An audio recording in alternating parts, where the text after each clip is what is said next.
pouquinho sobre como eu estudo. Vamos ver se eu faço flashcards que eu tenho pra fazer. Vou corrigir o simulado do Bernoulli, o simulado do segundo dia, que eu fiz ontem sábado. Hoje é domingo, dia 22. Alguns comentários. A prova de naturezas, até que eu acertei mais coisas do que eu pensei que eu fosse acertar. O que é uma coisa boa e é uma coisa ruim, porque se eu acertei coisas que eu chutei, pra minha TRI não deve ser uma coisa muito boa, né? Mas sobre essa prova eu tô mais relaxada, porque tem muito conteúdo de física e de química que eu não sei, que eu vou olhar agora, corrigindo ela e fazendo anotações dela.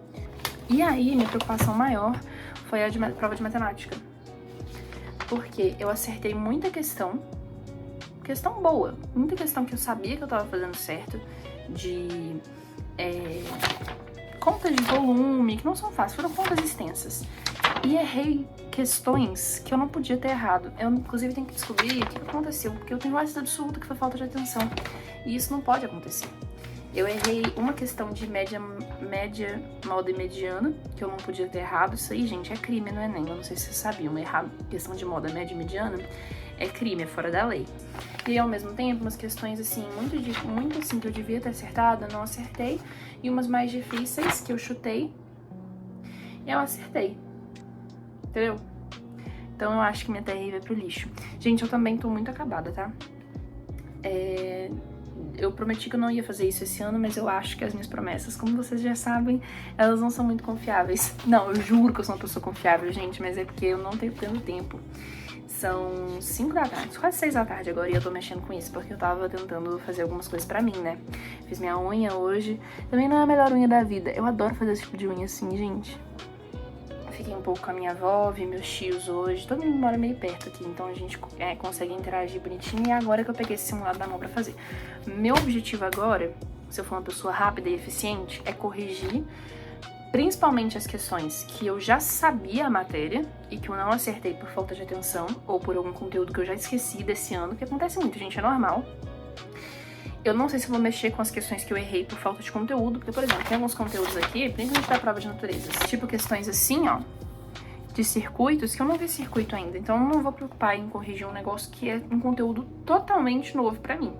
Eu vou tentar focar nas que eu errei e que eu não devia ter errado, porque eu já deveria saber o conteúdo. E nesse vídeo ainda, gente, fiquem antenados, eu vou ver se eu não coloco uma parte explicando mais ou menos como que eu fiz no Coltec pra poder estudar algumas coisas, porque muita gente que passou no Coltec ou quer passar no Coltec colocou nos comentários nos últimos vídeos que queria muito que eu gravasse uma parte do vídeo explicando como eu estudo. Novamente, eu tô numa outra fase da minha vida, agora que eu tô estudando pro vestibular, então o jeito que eu estudo hoje em dia talvez não sirva para as pessoas de 15, 14 anos que estão tentando passar no Coltec. Assim, não que eu acho que os métodos eles são inúteis e que não vão funcionar pra vocês, mas eu vou tentar fazer uns métodos assim, que sejam adequados para as duas fases da vida, porque estudar pro Coltec e estudar pro Enem são duas coisas diferentes, então eu acho que certas coisas são iguais e podem ser usadas nas duas situações e outras eu usei de uma forma uns anos atrás e tô fazendo diferente hoje em dia, então eu não sou a pessoa mais qualificada pra poder falar esse tipo de coisa, mas vocês pediram, então eu vou fazer pelo menos uma partezinha desse vídeo dedicada pra uma listinha de coisas que eu fiz e que eu faço ainda pra poder estudar, tá bom? Beijo!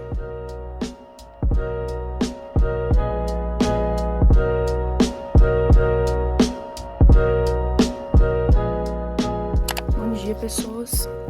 Tô indo mais cedo, agora são 7 da manhã, pra poder ver se eu consigo pegar a monitoria de física e fazer mais algumas coisas na parte da manhã também, que se eu ficar só pela monitoria de física, né, enfim.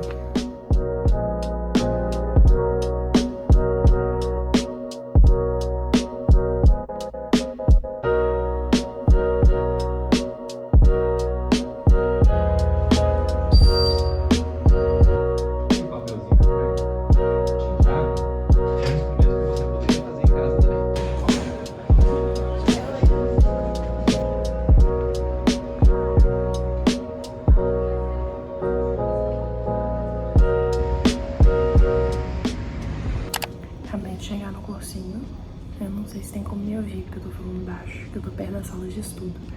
Eu demorei 2 horas de trajeto lá de casa até aqui, porque hoje de manhã tava chovendo muito, eu encharquei minha calça. Eu vim de coturno até pra não molhar muito meu tênis. Daí eu vou tentar fazer o que eu conseguir agora, de 9 a meio-dia. E vou ver se eu faço flashcards que eu tenho pra fazer e termino alguns módulos. Eu provavelmente vou tentar fazer pelo menos um de matemática e de geografia. Eu sempre me prometo que eu vou fazer os módulos, mas eu sempre me superestimo. Sempre acho que eu vou dar conta de fazer mais do que eu realmente dou conta, mas faz parte.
Hope and silver sheen floating out through open windows.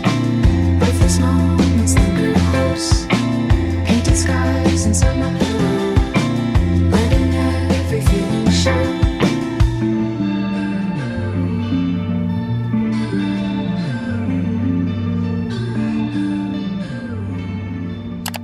Oi gente, tudo bem? Chegamos na parte do vídeo, na seção do vídeo em que eu vou falar um pouquinho sobre como eu estudo. Vocês pediram muito sobre. Pediram muito, é muito forte, né? Porque eu acho que 2 pessoas pediram. Mas eu falei assim, vou colocar aqui, porque daí eu consigo comparar, inclusive comigo mesma, mais pra frente, as coisas que eu resolvi mudar, as coisas que eu resolvi manter. E eu fiz uma mini lista, tanto de coisas que eu acho que, de forma geral, todo mundo pode fazer e aplicar, e eu acho que seria, assim, uma coisa mais universal, tanto coisas que eu faço que eu acho que só servem pra vestibular. Para pessoas que estão estudando para o vestibular, que no caso é o meu caso. Eu queria começar falando sobre como eu assisto às aulas, no caso, as minhas aulas do vestibular, do pré-vestibular, mas quem tá assistindo aula de escola também, eu fazia do mesmo jeito quando eu estudava no Coltec, que é o meu método de domínio. Então eu avalio como que eu vou prestar atenção naquela aula baseado no quanto que eu domino aquela matéria. Eu acho que isso é um pouco óbvio, mas quando eu tô na escola, quando eu tô no pré-vestibular, eu nunca vou ter domínio 100% de uma matéria. Sempre vai ter alguma coisa que eu não vou ter ouvido antes, que vai ser uma coisa nova que o professor vai falar. No Coltec, no colégio, no meu ensino médio, o que eu fazia era, nas matérias que eu tinha mais facilidade, eu costumava assistir a aula enquanto eu anotava. Seja no tablet, seja no caderno, eu conseguia ir anotando enquanto eu assistia o professor.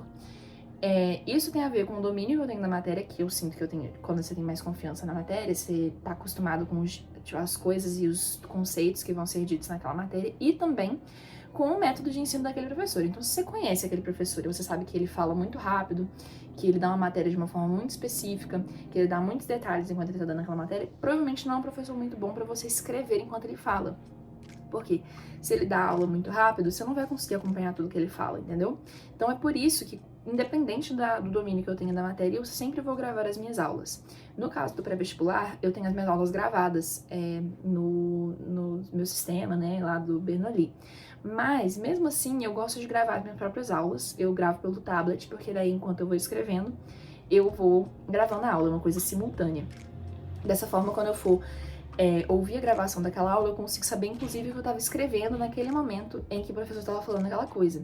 Quando eu tenho domínio da matéria, quando eu conheço aquela matéria, tenho familiaridade com a matéria, eu vou anotando enquanto o professor vai falando, eu consigo ir acompanhando a aula enquanto eu escrevo e gravo a aula de forma síncrona. Eu faço as 2 coisas ao mesmo tempo. No caso de quando eu tenho pouco domínio da matéria, ou quando é uma matéria que eu nunca vi antes, o que acontece com frequência, gente, não é incomum. Por exemplo, quando eu tô tendo aula de história, ou de geografia, ou de alguma coisa que eu nunca vi antes, eu tendo a não escrever enquanto eu tô prestando atenção na matéria. Mas isso é uma coisa minha. Porque eu sinto que o professor tá me bombardeando com informações novas, e se eu só ficar anotando, sem sentar, cruzar os braços e prestar atenção no que o professor tá me falando, eu não vou conseguir absorver aquilo ali naquele momento. Então, o que eu tento fazer é, eu gravo a aula, eu assisto a aula sem fazer anotação nenhuma, e nos quadros que são importantes eu tiro foto dos quadros. Isso vai ser útil para depois, porque tirar foto do quadro e guardar a foto do quadro no celular não te ajuda em nada. Eu tiro as fotos para fazer o próximo passo, que é a próxima estratégia que eu tenho para falar para vocês, que é o uso de flashcards. O meu uso de flashcards ele é dividido em várias subcategorias. Eu não uso os flashcards da mesma forma para todas as matérias, e mesmo dentro das matérias eu tenho estratégias diferentes e usos diferentes para eles. Quanto às fotos que eu acabei de citar nas matérias que eu tenho menos familiaridade, que eu tenho mais dificuldade, eu pego as fotos dos quadros e eu coloco no Anki, que é o aplicativo que eu uso para fazer flashcard, e eu transformo aquela foto num flashcard ela por si só. Eu uso aquela função de omitir imagem e eu vou omitindo as informações importantes daquele quadro. Então, por exemplo, numa aula de geografia em que a gente está falando sobre relevo, e ele está desenhando tipos de relevo e colocando o nome logo do lado, em vez de eu fazer essa anotação no meu caderno, que eu provavelmente não vou voltar nela em momento nenhum, eu transformo ela num flashcard, em que eu omito o nome do relevo, e só baseado no desenho que o professor fez, eu tenho que lembrar que relevo era aquele, baseado naquela aula que eu prestei atenção sem anotar nada. É normalmente o que eu faço. Além disso, quando eu presto atenção na aula e eu consigo anotar as coisas em aula, eu volto e eu faço flashcards só dos conceitos essenciais daquela aula. Então, o primeiro dos meus usos de flashcards são conceitos-chave, que são ditos ao longo da aula. Então, eu abro o Anki no meu tablet durante a aula mesmo e eu anoto, faço um flashcard rapidinho desse conceito, fecho e volto a anotar. É o que eu tô conseguindo fazer. Até porque, gente, fazer flashcard demora muito, não é uma coisa rápida. Quando você acumula matéria pra sentar e fazer flashcard de tudo de uma vez só, você vai gastar 1 hora pra fazer esse tanto de flashcard. E 1 hora, gente, é muito tempo. Então, o quanto mais, assim, eu conseguir otimizar o meu processo de fazer flashcard, mesmo durante as aulas, eu vou estar fazendo. O outro uso que eu tenho para flashcards são os meus erros em questões conceituais. Tem 2 tipos de erro para mim, tem 3, né, na verdade, mas no meu caso eu tenho 2 tipos de erro, ou é por conceito ou é por interpretação. Quando é por interpretação, não tem muito que você possa fazer em questão de flashcard, porque não é uma coisa que você, né, eu acho que vocês entenderam, mas quando é por conceito, se for uma coisa que eu consiga resumir e colocar num flashcard, ótimo. Se não, é uma coisa que eu vou ter que levar para o professor para ele conseguir me explicar melhor. Se for uma coisa muito extensa, muito, assim, generalizada, que engloba várias coisas, entendeu? Falando de erros, eu também faço flashcards dos meus erros do simulado, mas isso também está restrito a erros de conteúdo. Então, meus erros de conteúdo eu coloco quase todos no flashcard.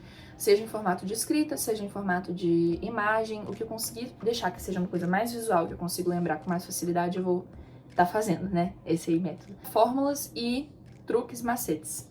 Obviamente, gente, se eu tô estudando física, o que vai ser o meu conceito? Vai ser uma fórmula, quando eu vou usar aquela fórmula. Então, normalmente, quando eu faço um flashcard de fórmula, eu faço assim, tipo assim, fórmula da dilatação linear. Aí eu coloco a fórmula e explico em qual momento que eu vou usar essa fórmula, porque não adianta eu lembrar da fórmula, memorizei a fórmula, mas aí eu vou ler uma questão e eu não vou saber que era pra eu ter usado ela, entendeu? Esse tipo de coisa. E truques, macetes, gente, são aquelas coisinhas de matemática, por exemplo, geometria. Então, se eu sei que eu conseguiria até chegar na altura do triângulo equilátero, mas se eu conseguir memorizar que a altura do triângulo equilátero é lá do raiz de 3 sobre 2, vai ser mais útil pra mim, entendeu? Então eu transformo isso, tipo, numa outra fórmula, que não é muito bem uma fórmula, mas é mais um truquezinho, e eu coloco ele no meu flashcard. Aí nós temos também o caderno de erros. Caderno de erros, gente, não foi ideia minha, não é criação minha. Provavelmente vocês já ouviram antes, se vocês estiverem, assim, numa onda de procurar conselhos acadêmicos na internet. Caderno de erros, basicamente, é o que eu uso quando eu tenho erros conceituais ou de interpretação em simulados. Eu só uso basicamente para os simulados.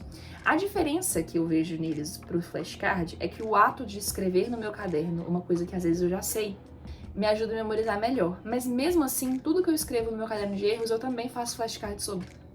Então é uma coisa que anda juntos na minha cabeça, entendeu? Até porque a frequência com que eu vou voltar no caderno de erros é muito diferente da frequência que eu vou voltar da frequência que eu vou fazer um flashcard, entende? Eu vou acabar tendo mais contato com o flashcard do que com o meu caderno de erros. Se vocês não sabem o que é um caderno de erros, é basicamente um caderno em que vocês vão colocar de forma topicalizada e bem, assim, resumida e objetiva os erros que você cometeu em coisas que você ou já aprendeu ou são conceitos simples que você já sabia, entendeu? Não adianta você colocar no seu caderno de erros uma coisa que você não aprendeu ainda. Porque se você ainda vai aprender, não é muito um erro, entendeu? É falta de conteúdo. Você ainda vai ter uma aula sobre, No colégio isso não vai acontecer muito. No ensino médio você só vai ter prova de coisas que o professor já passou pra você em sala. Se você sente que aquele conceito ele vai acabar voltando numa prova no futuro e você errou ele agora, é bom que você anote pra você dar uma olhada nesse caderno antes da sua próxima prova, entendeu? É sobre isso, caderno de erros. Falando sobre dicas, bem brevemente, gente, porque isso tá ficando muito comprido, mas falando sobre dicas que eu tenho, que eu uso, né, pra estudar pra vestibular, e isso aí é vestibular específico. Específico para vestibular, eu quis dizer. A minha tabela de módulos. O Bernoulli disponibilizou uma tabela de módulos para eu poder ir preenchendo baseado nos módulos que eu fiz e nos módulos que eu preciso fazer. Basicamente, eles são divididos em matérias, os módulos, então eu consigo acompanhar o meu avanço nos módulos, então eu consigo saber em qual matéria eu tô mais pra trás, qual matéria eu tô mais pra frente, qual matéria eu prefiro, assim, por escolha minha, não mexer com os módulos, porque entre estudar uma coisa de português e estudar uma coisa de história, e isso dá uma coisa de matemática e física, eu vou sempre preferir dar preferência pra matemática e física, porque é uma coisa que no Enem, pelo menos, tem um peso maior, vamos dizer assim. E a última coisa que eu tenho pra falar pra vocês, gente, é cronograma. Eu fiz um cronograma muito meia boca. Tipo assim, no último vídeo que vocês devem ter visto, eu falei que eu não tava nem qualificada pra falar de cronograma. Permaneço sem essa qualificação. Mas, basicamente, o que eu faço é, eu tento ter certeza, antes do dia em que eu vou ter essa tal matéria, essa matéria X, de que na parte da manhã, como eu não tenho aula de manhã, eu tenho aula só de tarde, que na parte da manhã eu checo se eu cheguei a fazer um módulo dessa matéria X, que eu vou ter aula no dia. Então, eu tecnicamente coloco pra estudar ou pra fazer um módulo justamente das matérias que eu vou ter no dia. Então, na parte da manhã, se eu for ter matemática, ciências e história, eu vou olhar pra ver se eu fiz os módulos de matemática, ciências e história, que são poucas questões, são tipo assim, no máximo 30 questões, estilo Enem, pra eu fazer de cada matéria. E aí, se eu não tiver feito, eu faço, vejo se eu tenho alguma dúvida. Se eu tiver dúvida, no mesmo dia eu tenho matéria, né? Eu tenho aula dessa matéria, então eu tiro as dúvidas. E é assim que eu tô qualificando, assim, meus níveis de prioridade no meu cronograma. Ao longo do ano, provavelmente, eu vou ter uma experiência maior pra poder conversar sobre como eu fiz esse cronograma, como eu tô me adaptando a esse cronograma e tal. Mas eu continuo sendo uma pessoa muito, assim, leiga pra falar sobre esse tipo de coisa. Eu espero que tenha ajudado vocês de alguma forma, que esses pequenos clipes que eu fui colocando ao longo da minha explicação tenham sido, assim, ilustrativos o suficiente. Que a parte do vlog do vídeo tenha sido bacana, porque eu tô tendo pouco tempo pra poder gravar partes do meu dia mesmo. É muito difícil eu ter essa conversa com vocês. Agora, por exemplo, é sábado, é o único dia, é domingo, é o único dia que eu tenho pra poder sentar, gravar, editar, postar, tudo ao mesmo tempo, então é muito corrido, mas eu espero que seja valendo a pena pra vocês. Deixe seu like, se inscreva no canal e beijos. Até a próxima.